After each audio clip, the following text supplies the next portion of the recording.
बिस्मिल्लाहिर्रहमानिर्रहीम। अस्सलाम वालेकुम। आज हम बना रहे हैं लेडी फिंगर मसाले वाली भिंडियाँ। रेसिपी आप पूरी देखिएगा ताकि आपका कोई भी पार्ट कोई भी स्टेप मिस ना हो सके, ताकि आपको रेसिपी बआसानी समझ आ सके। यहाँ मैंने आधा किलो भिंडियाँ ली, मैंने इनको इस तरह से काट दिया था। 30 ग्राम इमली लिए, मैंने इसको पानी में भिगो दिया था। 4 मैंने टमाटर लिए, इनके मैंने बीज निकाल दिए थे। अदरक लहसुन का पेस्ट लिया है 1 चाय का चमचा। 1 बड़ी प्याज लिए। 1 टैप मैंने ज़ीरा लिया है।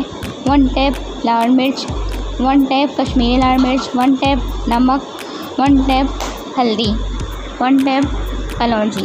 नमक और मिर्च आप अपने हिसाब से ले सकते हैं। सबसे पहले मैं यहाँ पे तेल डालूँगी 2 स्पून, 2 चाय के चमचे। इसके बाद इसमें मैं भिंडियाँ डालूँगी और इनको अच्छे से फ्राई कर लूँगी।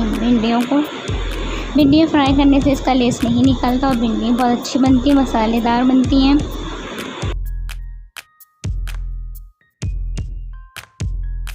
जब हमारी भिंडियाँ सारी फ्राई हो जाएंगी तब हम इनको एक बाउल में निकाल लेंगे भिंडियों को।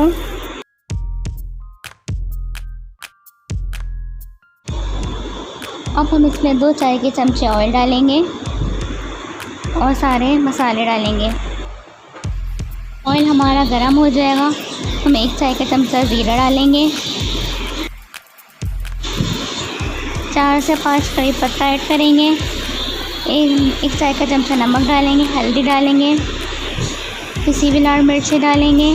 कश्मीरी लाल मिर्च डालेंगे।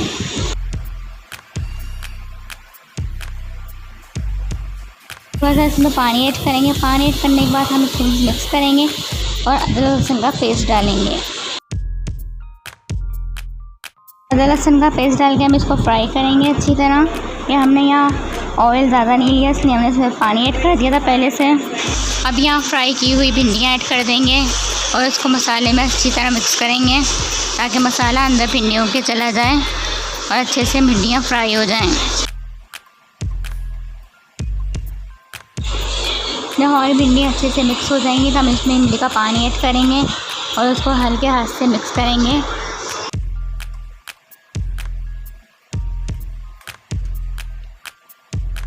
अब हम इसमें टमाटर ऐड करेंगे और इसको दोबारा मिक्स करेंगे। प्याज टमाटर हमने इसलिए ऊपर से ऐड करें क्योंकि हमने मसाले वाली भिंडी बनानी है। अब हम यहाँ पे 1 बड़ी प्याज ऐड करेंगे और इसको अच्छे से मिक्स करेंगे और 5 मिनट ढक देंगे। अगर आपको मेरी वीडियो अच्छी लगी है तो मुझे सब्सक्राइब कीजिए और बेल आइकॉन ऑल कर दीजिए, इससे मेरी वीडियो का नोटिफिकेशन आप तक बआसानी आ सकेगा। 5 मिनट बाद हम ढक्कन हटाएंगे और इसमें कलौंजी ऐड करेंगे और इसको अच्छी तरह से मिक्स कर लेंगे कलौंजी को। इसके ऊपर हम डालेंगे तो अच्छा से इसका लुक आएगा और अच्छी सी लगेगी, दिलकश लगेगी। हम इसको दम पे रख देंगे जब तक कि हमारी भिंडियाँ पक नहीं जाएंगी। यहाँ हमारी भिंडी रेडी हो चुकी हैं। हम इनको अच्छे से मिक्स करेंगे और इसके बाद इसको सर्विंग डिश में निकाल लेंगे।